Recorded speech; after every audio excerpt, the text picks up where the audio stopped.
അന്ന് നമ്മൾ കണ്ടപ്പോൾ നിങ്ങൾ എന്തിനാ ചിരിച്ചത്? മഞ്ഞു പൊഴിയുന്ന ഡിസംബറിൻ്റെ കുളിരിൽ മധുവിധുവിൻ്റെ ആലസ്യത്തിൽ അവൻ്റെ ശരീരത്തോട് ചേർന്ന് കിടന്നുകൊണ്ട് അവൾ തിരക്കി. എന്ന് ജിജ്ഞാസയോടെ അവൻ അവളുടെ മുഖത്തേക്ക് നോക്കി. നിങ്ങൾ എന്നെ പെണ്ണ് കാണാൻ വന്നപ്പോൾ? എൻ്റെ അമ്മോ, പെണ്ണ് കാണാൻ വന്നപ്പോൾ ഞാൻ നിന്നെ നോക്കി ചിരിച്ചെന്നോ? ആര് പറഞ്ഞു?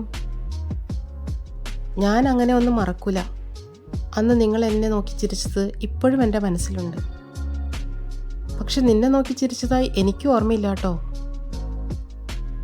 അത് കല്യാണം കഴിഞ്ഞതിന് ശേഷമല്ലേ? ഇത് പെണ്ണ് കാണാൻ വന്നപ്പോഴത്തെ കാര്യമാ. പെണ്ണ് കാണാൻ ചെല്ലുമ്പോൾ ആണുങ്ങൾ പെണ്ണിൻ്റെ മുഖത്ത് നോക്കി ചിരിക്കുന്നൊക്കെ ഇരിക്കും. ആ സമയത്ത് സ്വഭാവത്തെക്കുറിച്ച് പിടിപാടൊന്നുമില്ലല്ലോ. കല്യാണം കഴിയുമ്പോഴല്ലേ ചിരിയൊക്കെ മായുകയുള്ളൂ. അപ്പോൾ നിങ്ങൾ പെണ്ണ് കാണാൻ പോയടത്തൊക്കെ അതുങ്ങളെ നോക്കി ചിരിച്ചിട്ടുണ്ടോ?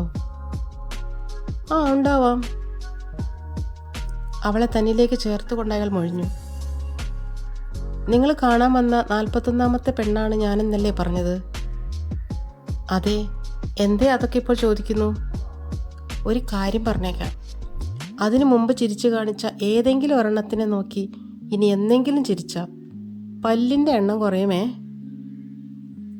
അവളുടെ കൈകൾ തൻ്റെ കഴുത്തിൽ അമരുന്നത് ഭയത്തോടെ അയാൾ അറിഞ്ഞു. ശുഭം. കഥ രാജീവ് രാധാകൃഷ്ണ പണിക്കർ.